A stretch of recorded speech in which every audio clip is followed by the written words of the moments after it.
My family labeled me the thrift store girl for years. As I turned into a millionaire, they pleaded with me for $450,000. I refused, then walked away forever. My family literally branded me the thrift store girl.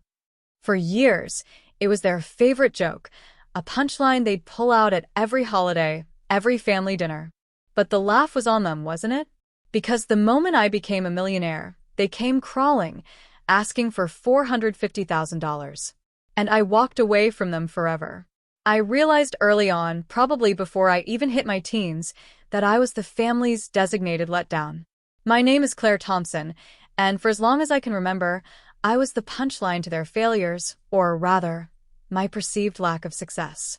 My sister, Olivia, she had it all, the beauty, the charm, and, according to our mother, all the family's brain cells too. My reality? Hand-me-downs and endless lectures on being realistic. The thrift store girl moniker stuck when I was just 16. Olivia needed a dazzling, expensive homecoming dress from Nordstrom. I, on the other hand, just needed new clothes for school because I'd shot up over the summer. Mom took us shopping, but our budget, apparently, only stretched so far. Olivia walked out with a $250 dress she'd wear once. Me?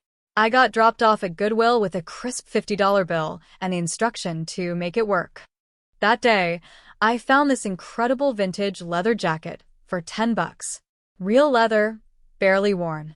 I was so proud. I wore it to school that Monday, feeling, well, cool. But when I got home, Olivia was in the living room, surrounded by her friends, giggling. She saw me, her eyes narrowed, and then she shouted, "Look, everyone, it's the thrift store girl. Did you get a good deal on those sad little secondhand dreams?" Her friends erupted in laughter. Mom, who was in the kitchen, didn't say a single word. Not one. Dad, as usual, was on a business trip, which pretty much summed up his constant presence in our lives. The name stuck. It became Olivia's go-to weapon. Family meals, holidays, even random Tuesday nights. "Out comes the thrift store girl," she'd announce, just to put me in my place. I learned to grow thick skin out of sheer necessity. While Olivia was pledging sororities at USC, posting endless photos of beach parties and glamour shots, I was working 2 jobs just to pay for community college. My tiny apartment smelled like the Indian restaurant downstairs. I ate ramen more often than I'd like to admit, and I taught myself how to hem my own clothes. No one was handing me anything. Every single dime counted. My parents paid for Olivia's entire education. When I timidly asked if they could help with even a single semester's tuition, Dad mumbled something about teaching me the importance of hard work. Olivia got her degree on a silver platter, but I apparently needed character development. I chose computer science, not because it was glamorous, but because I was good at it and the jobs paid well. While my classmates chatted and socialized, I was coding. I built websites for small businesses, developed apps, and devoured every piece of knowledge I could about software development. I graduated with honors and, more importantly, no debt. That felt like winning a secret war, a victory no one else in my family would ever acknowledge. My first serious job was with a tech startup in Austin. The pay was decent, and for the first time, I could finally breathe without checking my bank account every 5 minutes. I rented a small 1-bedroom apartment and bought my first new clothes in years. I even posted a picture to the family chat, proud of my little space. Olivia's comment? Cute, very minimalist. I guess thrift store furniture is making a comeback. She'd bought everything brand new, of course. That comment stung less than it would have years ago, but it still left a mark. I'd moved 500 miles away for work. Yes, but also to escape the constant comparisons, the endless feeling of inadequacy. Austin felt like a fresh start, a place where no one knew me as the disappointed daughter. Here, I could just be Claire, the coder who wrote clean code and met deadlines. My apartment was in a complex near the office. Nothing fancy, just mine. My balcony overlooked a courtyard where other young professionals gathered on weekends. Slowly, I started making friends at work, mostly coworkers who appreciated my dry sense of humor and knew absolutely nothing about my family dynamics. When they asked about my background, I'd keep it vague. Parents live in California, 1 sibling, not very close. The startup culture was electric, thrilling. We had ping pong tables and free food, sure, but we also had a mission. Everyone believed we were building something truly significant. Late nights felt less like sacrifices and more like investments. I was learning from people who had already sold companies, people who knew the game we were playing. I started saving aggressively. Every payday, I'd calculate the exact amount I needed for rent, utilities, food, and a modest entertainment budget. Everything else went straight into savings or investments. My coworkers thought I was paranoid, spending their money on fancy dinners and weekend getaways. But I remembered being broke too well to be reckless with money. Around this time, Olivia announced her pregnancy. The family chat exploded with joy. Mom was ecstatic about becoming a grandma. Dad started talking about legacy and family continuity. I offered my congratulations and a gift card, which she accepted with a generic thank you. Days later, the baby shower happened in California. I couldn't afford the flight, the gift, and the time off work, so I stayed and worked. Olivia flooded the chat with pictures, extravagant decor, fancy baby outfits, a cake that probably cost more than my monthly grocery budget. Mom commented on every single photo, gushing about how lovely everything was, how blessed they were. That weekend, I worked extra hours, tackling a huge, challenging part of a project. My boss noticed. That notice led to more responsibility, more money, and more opportunities. It was then I met Daniel Stevens, one of the co-founders. He was brilliant, a little awkward, and utterly obsessed with creating software to improve data security. I'd started as a junior developer, but Daniel saw something in my work. Within a year, I was leading my own team. Within 2, I was essentially his professional partner. Daniel reminded me of myself in so many ways, underappreciated and driven by something far deeper than just money. He was the weird kid in school, the one who coded instead of socializing. His parents had wanted him to be a doctor. He disappointed them by dropping out of medical school to start a tech company. We bonded over familial expectations and the glorious freedom of disappointing people who never truly knew us. Our working relationship was pure chemistry. He'd sketch impossible concepts on whiteboards, and I'd figure out how to make them a reality. We complemented each other, his vision, my execution. The rest of the team noticed. They started calling us the Brain Trust, which was both flattering and a little obnoxious. We worked 80-hour weeks. We survived on coffee and sheer willpower. Daniel had the vision, but I had the practical skill to make it happen. Our software was incredible. Revolutionary, even. Companies started licensing it. What were once small contracts grew bigger. Tech giants started paying attention. The first time a Fortune 500 company licensed our software, Daniel and I celebrated at a dive bar. We weren't champagne people. We ordered whiskey and sat in a booth that smelled like decades of spilled beer, laughing like idiots. We did it, he kept saying. We built something that matters. Your family must be so proud, Daniel remarked, a little inebriated. I just laughed. They don't really understand what I do. My sister thinks I fix computers. Seriously, she once asked if I could help her printer connect to Wi-Fi. When I tried to explain what I actually do, she got bored and switched the topic to her kitchen renovation. Daniel shook his head. My parents still ask when I'm going back to medical school. Some people just can't see past their own expectations. We clinked glasses to that, to being seen by those who did matter, even if our families weren't among them. As the company grew, so did my role. I wasn't just coding anymore. I was making strategic decisions, hiring team members, negotiating contracts. Daniel trusted me implicitly, so I had equity that truly reflected my worth. When we finalized the ownership structure, I ended up owning 40% of the company.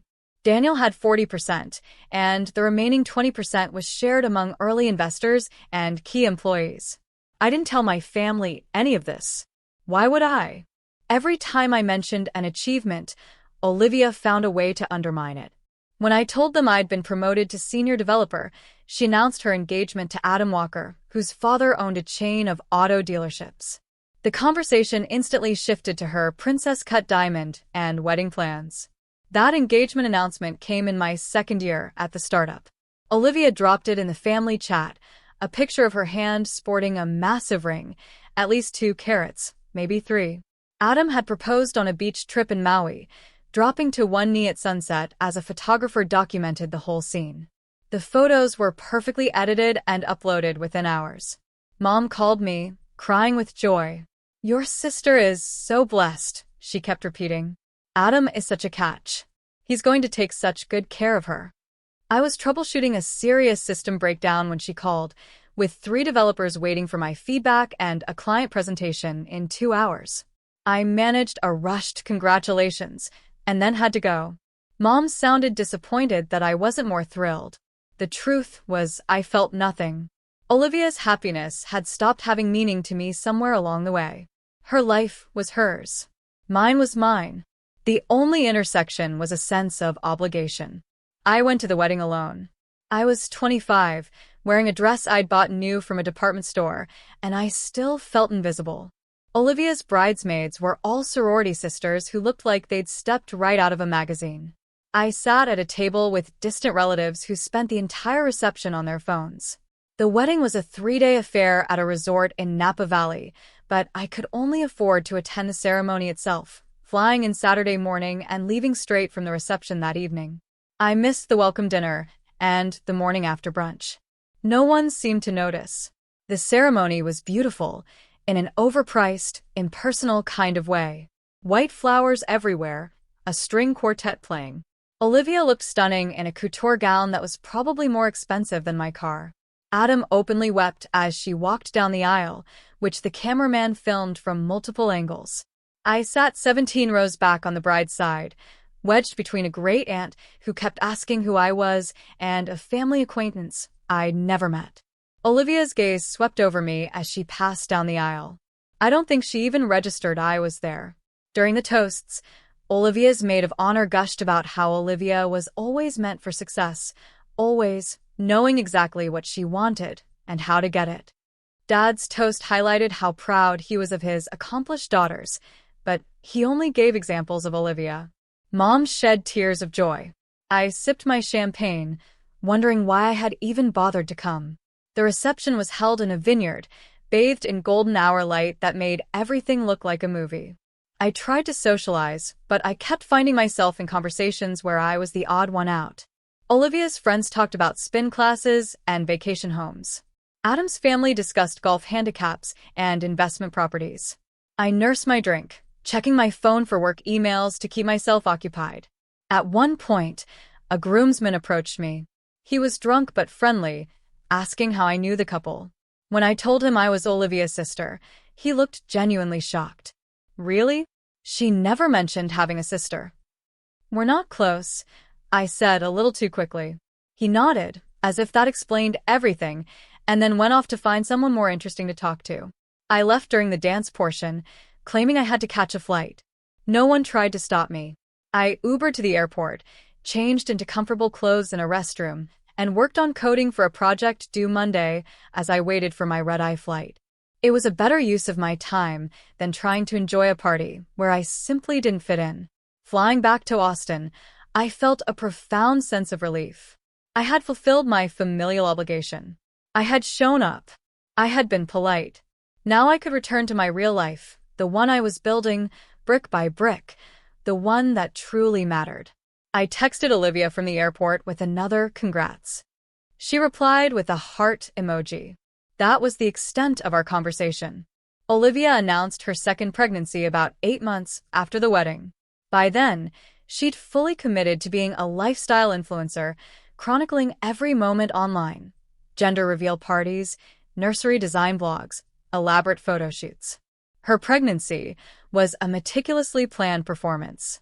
She had Ella that summer, and her birth announcement racked up thousands of likes.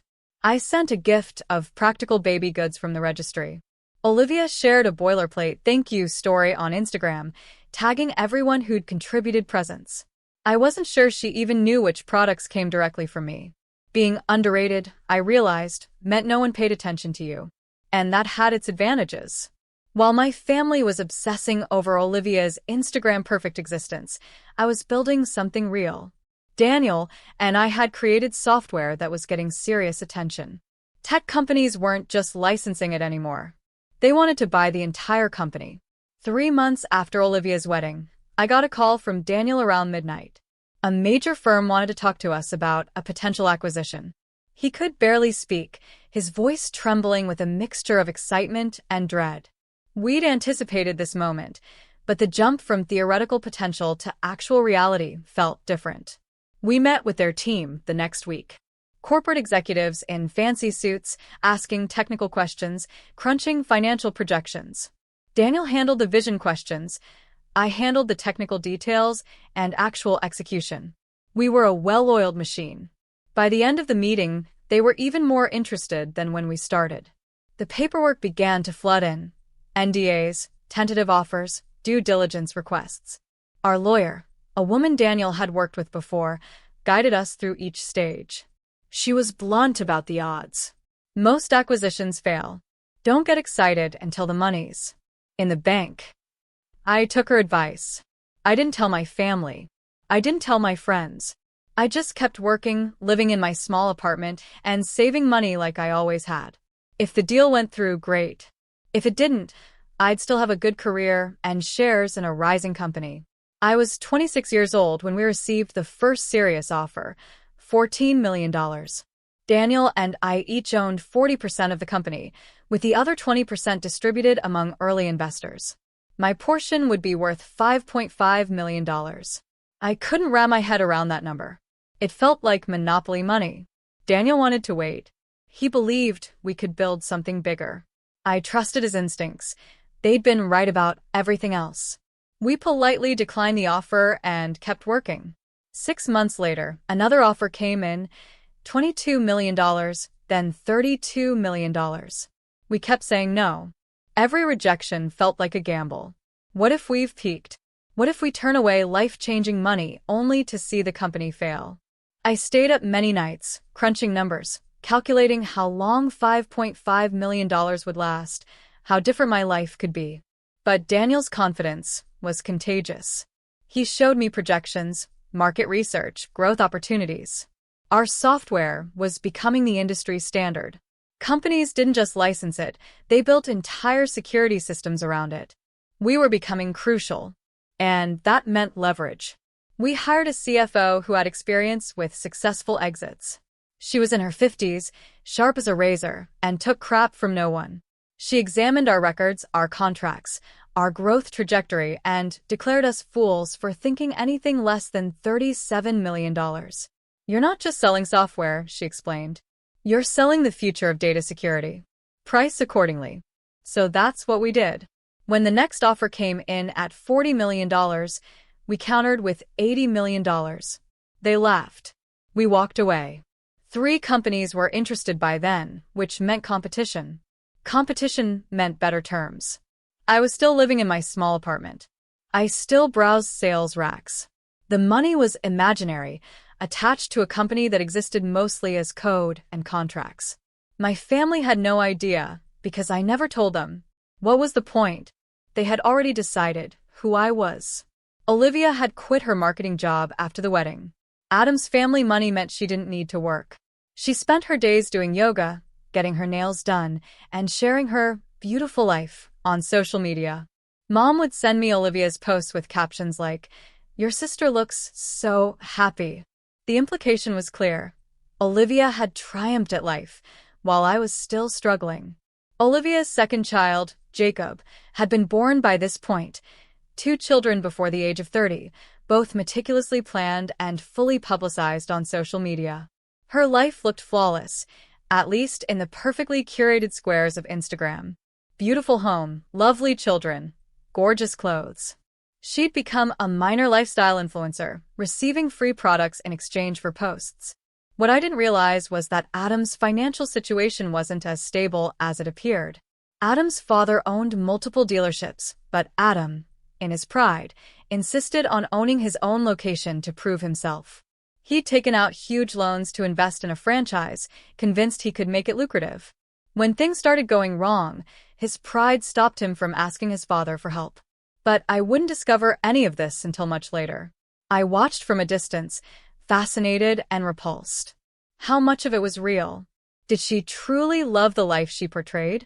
Or was she trapped, just as I had once been, performing for an audience that expected a perfection I didn't want? We barely spoke outside of the obligatory Christmas texts. She was too busy with her perfect life. I was too busy building something tangible.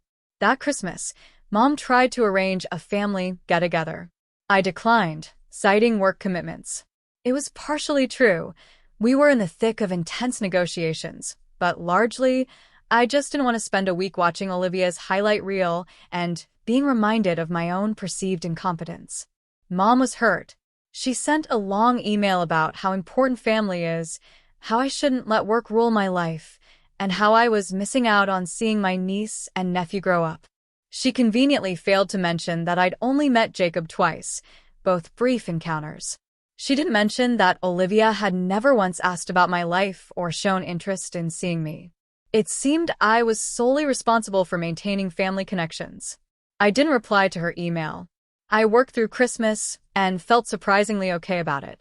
Thanksgiving that year was particularly harsh. Olivia and Adam had recently bought a house in a gated community. She spent the entire evening talking about crown molding and granite countertops. When Mom asked about my life, I mentioned we were in acquisition discussions. "That's nice, dear," Mom said vaguely. "Olivia, tell us more about the master bathroom renovation." I stopped trying to explain after that.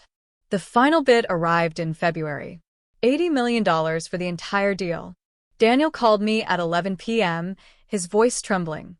The buyers were serious. They wanted our software, our people, our vision.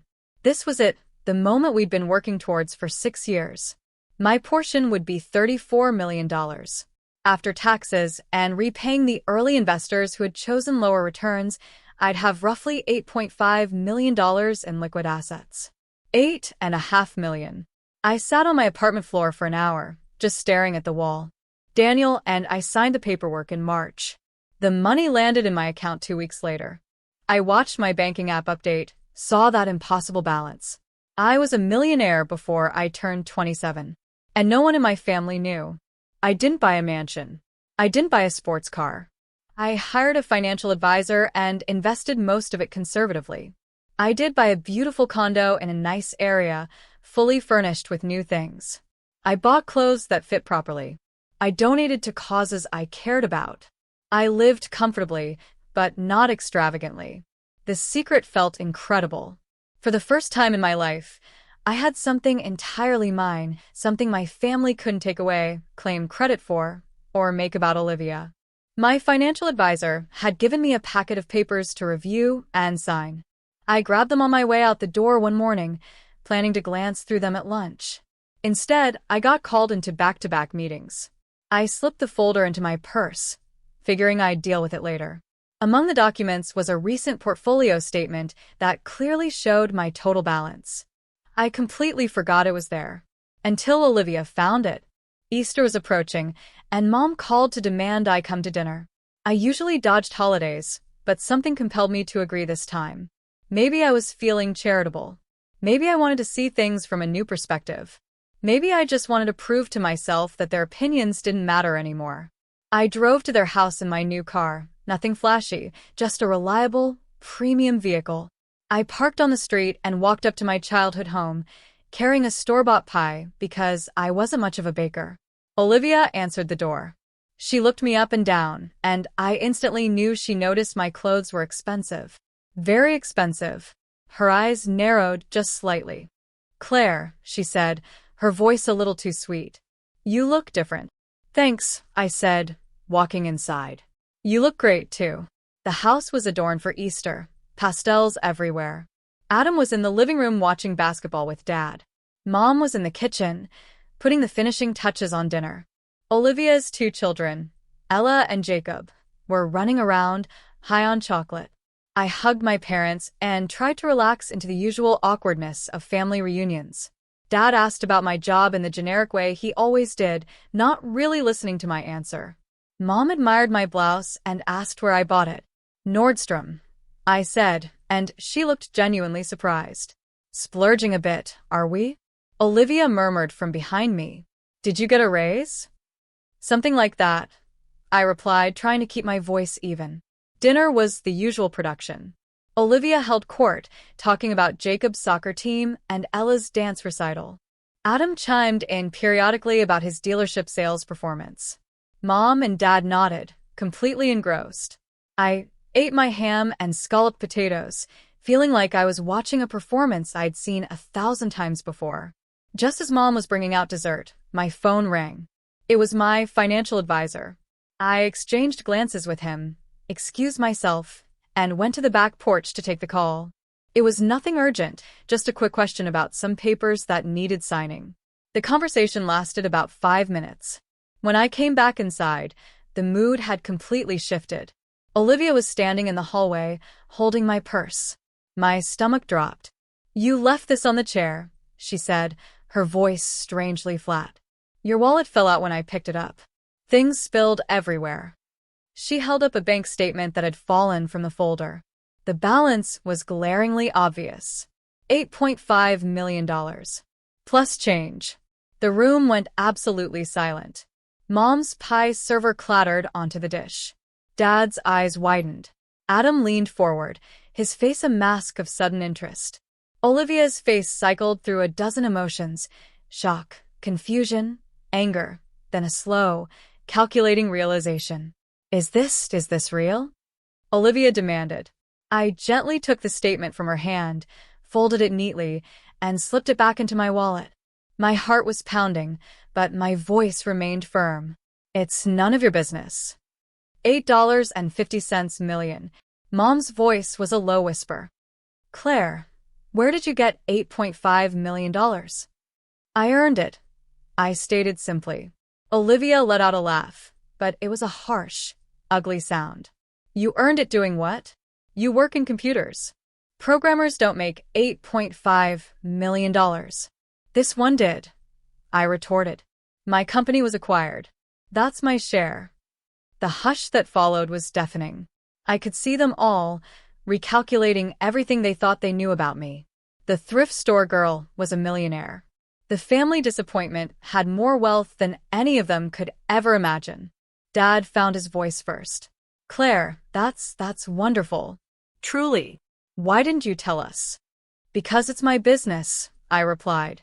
"And because I knew this would happen." "What would happen?" Mom inquired, her expression wounded. "This," I said, gesturing to their stunned faces. "You've never cared about my success before. Why would I share this with you now?" Olivia's shock was already morphing into something uglier. I could almost see the wheels turning in her head, the entitlement bubbling to the surface. "After everything this family has done for you." "Like what?" I cut her off, my voice sharp. "Please, enlighten me. What has this family done for me?" "We raised you," Mom exclaimed. "You raised both of us. You paid for Olivia's entire college education while I worked myself to exhaustion to afford community college. You celebrated every single one of Olivia's accomplishments while barely acknowledging mine. You let her mock me for years, calling me thrift store girl like it was some funny inside joke. That was just teasing," Olivia said defensively. "It was cruel," I shot back. "And you all let it happen. You all participated." Adam, who had been silent, now piped up. "Claire, Olivia's just surprised. We all are. This is a lot to process, but family is family, right? And family helps each other." There it was. The thinly veiled, ugly truth. They wanted my money. Help each other how? I asked, already knowing the answer. Olivia rushed in, her voice taking on a plaintive tone that might have worked on the old me. "Claire, Adam's dealership has been struggling. The economy, supply chain issues, you know how it is. We might lose the house. We have kids to think about. You don't have children. You don't have a husband. You don't have anyone depending on you. You have more money than you could ever spend." I looked at her, really looked at her. This woman had made my childhood hell, dismissed my struggles, never once asked if I was okay or needed help. And now she wanted my money. "So, let me get this straight," I began, my voice dangerously calm. "You want me to just give you my money? The money I earned while you were posting selfies on Instagram? The money I made while you quit your job to play housewife? You want me to hand over what I worked for, because Adam made bad business decisions. It's not like that. Adam protested. It's a loan. We'd pay you back. No, you wouldn't, I said bluntly. And even if you intended to, you couldn't. If you can't manage your own finances, why would I trust you with mine? Mom stepped closer, her expression a practiced blend of concern and sincerity. Claire, honey, please. Olivia is your sister. Those are your niece and nephew. You wouldn't let them lose their home, would you? How much are you asking for? I asked, truly fascinated by their audacity. Olivia and Adam exchanged a quick glance. $450,000 would cover everything, Olivia said, her voice softer now, almost manipulative. The mortgage, the debts, enough to get us back on our feet. It's nothing to you. It's barely 5% of what you have, but for us, it would mean everything. Something inside me hardened. The years of being dismissed, disregarded, and mocked crystallized into perfect, icy clarity. These people didn't love me. They never had. I was just someone they kept around to boost their own self-esteem. And now that I had something they wanted, suddenly I was family. No, I said. Olivia blinked. What? No. I'm not giving you money. Not $450,000. Not $500.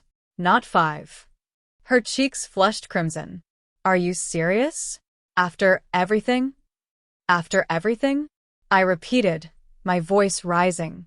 After you spent our entire childhood making me feel worthless? After you called me thrift store girl at every opportunity? After this family made it clear that I was worth less than you in every way that mattered? Now you want me to rescue you. We're family, Olivia shrieked. Family supports each other, I said coldly. Family doesn't mock each other. Family doesn't play favorites. You want to know what family is? It's not this. It never was. Dad tried again, his voice taking on the authoritative tone he used when we were kids. Claire, you're being selfish. Your sister needs help, and you have the means to provide it. This is what decent people do. Something inside me snapped. A bubble of hysterical laughter escaped my throat. I couldn't stop. The sheer ridiculousness of it all. They called me selfish. After a lifetime of their own selfishness? It was too much.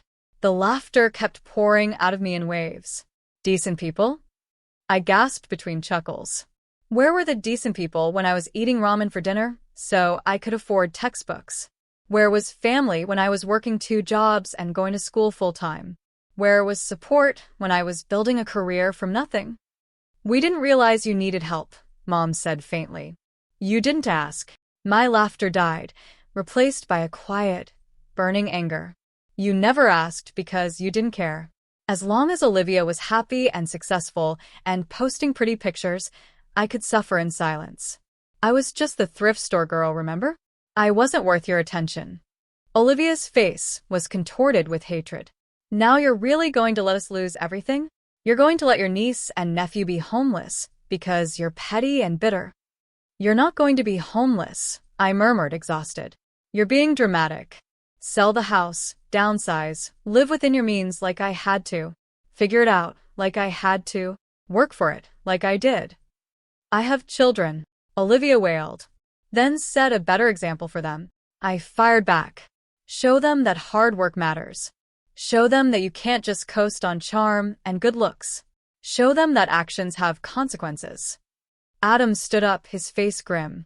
You're making a big mistake, Claire. We're family. You're going to regret burning these bridges. I grabbed my handbag and started for the door. They chased me, their voices overlapping, pleading, demanding, threatening, all at once. Olivia grabbed my arm, her nails digging in.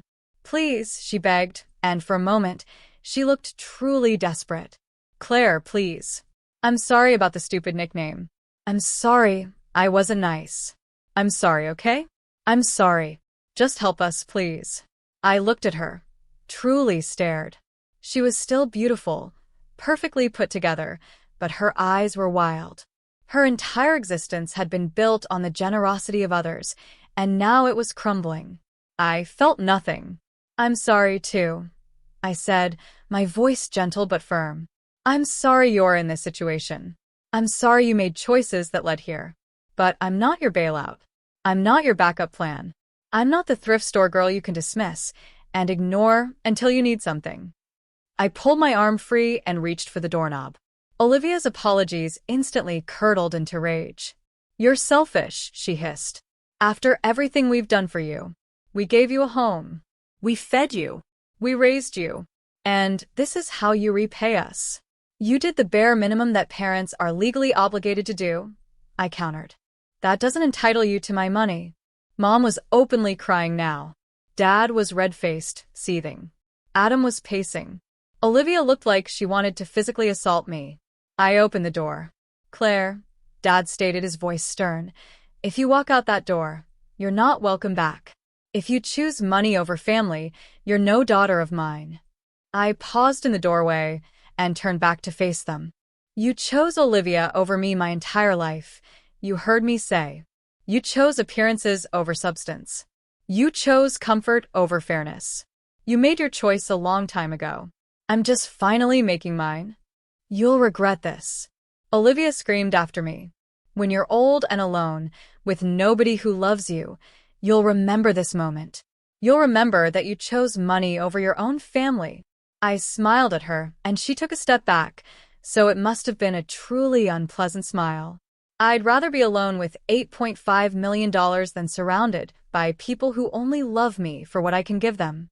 Get out, Olivia shrieked. Get out and don't come back. That's the plan, I said simply. She surged forward, slamming the door in my face. I heard the lock click through the thick wood. Inside, I could hear yelling, sobbing, the chaos of a family disintegrating. I stood there for a moment, waiting to feel something. Regret, despair, anything. Instead, I felt lighter. I walked to my car, got in, and drove away from that house for the last time. My phone started ringing before I even got to the freeway. Olivia. I declined the call. She called again. Declined again. I blocked her number. Then I blocked Mom's, Dad's, and Adam's. The stillness was incredible. Over the next few weeks, they tried everything. Mom wrote emails begging me to reconsider, claiming Olivia was having breakdowns, the stress impacting the kids. Dad's emails started reasonably, but grew progressively irate when I failed to respond. Olivia created new email addresses when I blocked the existing ones. Her messages alternated between frantic apologies and furious threats. Adam tried to reach me everywhere, LinkedIn messages, Facebook friend requests from fake profiles. I ignored it all. When Dad's lawyer sent a threatening letter regarding alleged inheritance claims, my lawyer promptly issued a cease and desist, shutting that down quickly. The harassment slowly lessened, then stopped altogether. I learned through a mutual acquaintance that Olivia and Adam did lose their home. They moved into a rental in a less desirable area. Adam's dealership closed. Olivia had to find a real job, working in retail at a mall. The gated community, the Instagram-perfect existence, all gone. I felt a flicker of pity, but it faded fast. They had made their choices. They had built their lives on unsustainable foundations. Their financial troubles were not my responsibility to solve. My money, after all, was mine to spend as I chose. I set up scholarships for students from low-income families pursuing computer science. I donated to organizations supporting women in technology. I invested in startups founded by people who reminded me of myself, eager, brilliant, and underappreciated. When my grandmother moved into assisted living, I bought her house. It was the one place from my childhood that held happy memories. I meticulously restored it, preserving all the important details. I live there now, surrounded by things I chose, things I earned, things that are truly mine. I started dating someone I met through work. Another developer with his own success story, someone who understood the value of hard work because he'd experienced it firsthand. When I told him about my family, he didn't tell me to forgive them. He just held my hand and said, "Some people are family. Some are related. There's a distinction." 6 months after that Easter, I received a wedding invitation. Olivia and Adam were renewing their vows, a PR stunt, I assumed, to project an image of enduring strength. The invitation was addressed to Claire Thompson and her companion.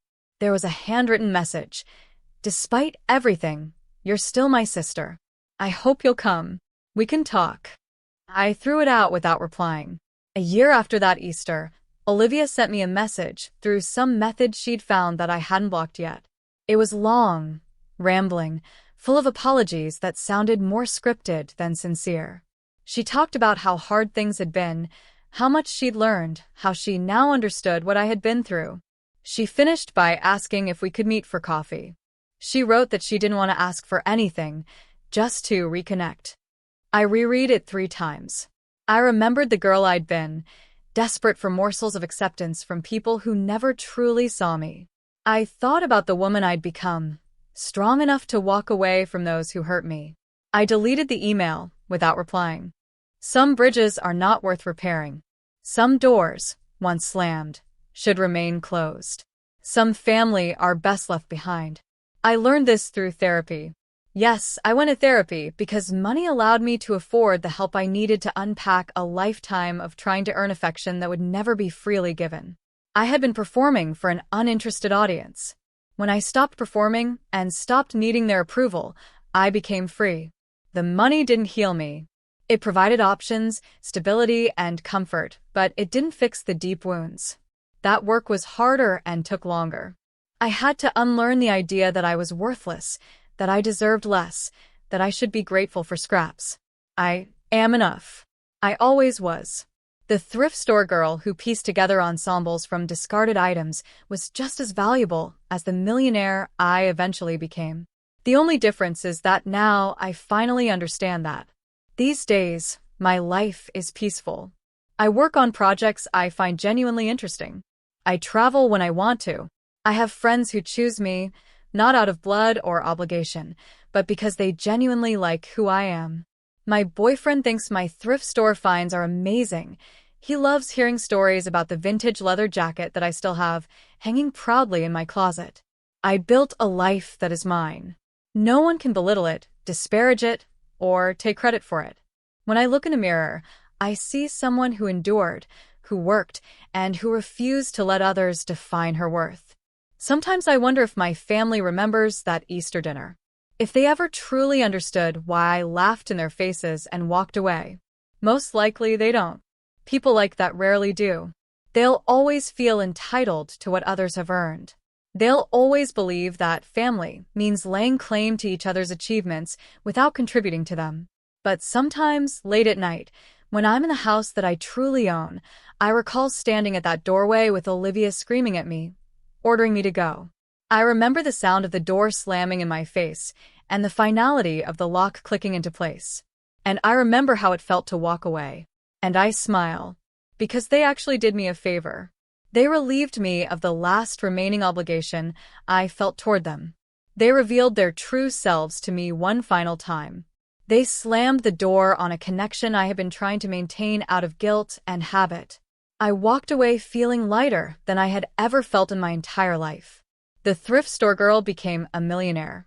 The family's disappointment became more successful than they could have ever dreamed. The girl they passed over became someone they couldn't ignore. And when they finally saw me, when they wanted something from me, when they needed what I had made, I simply declined. Nobody warns you about the power of stepping away, the power to choose yourself, the strength of refusing to put yourself on fire to keep others warm, especially when they would never do the same for you. I don't regret it. Not for 1 second. Not while I'm lying in bed in my beautiful house. Not when I'm sponsoring scholarships for girls like I once was. Not when I'm living the life I choose, rather than the one chosen for me. Olivia was right about one thing, though. It's just not how she intended it. I am occasionally alone, but I am not lonely. There is a distinction. Loneliness is being surrounded by people who don't see you. Being alone, for me, is the freedom to breathe without having to apologize for taking up space. And I'd rather be alone than be unloved by family and used for my money. The last time I considered reaching out was on my birthday last year. I woke up to messages from friends, from my boyfriend, from the people who chose to be in my life. I thought about how different it was from birthdays past, when my family would give me practical gifts while Olivia received jewelry and trips. I briefly considered calling, just to see if anything had changed. Then I remembered Olivia's face when she saw my bank account, the calculating look in her eyes, and how quickly affection transformed into demands. I made pancakes instead, and I treated myself to a spa day. Some people spend their entire lives seeking approval from people who will never offer it. Some people hurt themselves trying to fit into spaces that were never meant for them. Some people accept crumbs and call it love. I did that for 26 years. Now I live differently. I know better. Now I understand that stepping away doesn't mean giving up. It means growing up. My family used to call me the thrift store girl as an insult. They assumed secondhand meant second-rate. They believed bargain hunting meant cheap living. They believed I was inferior to them because I lacked what they had. They were wrong about everything. The thrift store girl learned to recognize value where others saw trash. She learned to make broken things beautiful. She learned that worth is not decided by price tags, family acceptance, or Instagram likes. She learned to gamble on herself. And she won. So no, I will not reconcile with my family. I will not support Olivia's lifestyle or serve as the family ATM. I will not attend holidays, pretend everything is normal, or accept half-hearted apologies meant to manipulate rather than heal. I'll be right here, in my home, living my life, making my own decisions. I'll be the thrift store girl who became a millionaire and discovered that some of life's finest things cannot be purchased: self-respect, real connections, and the tranquility that comes from finally putting yourself first. They slammed the door in my face, assuming it was punishment. It was freedom. Call to action. This journey taught me so much about self-worth and boundaries. It was incredibly painful, but also incredibly liberating. Have you ever had to walk away from people you thought were family to protect yourself? What would you have done in my place? Let me know in the comments below. I really want to hear your thoughts on this.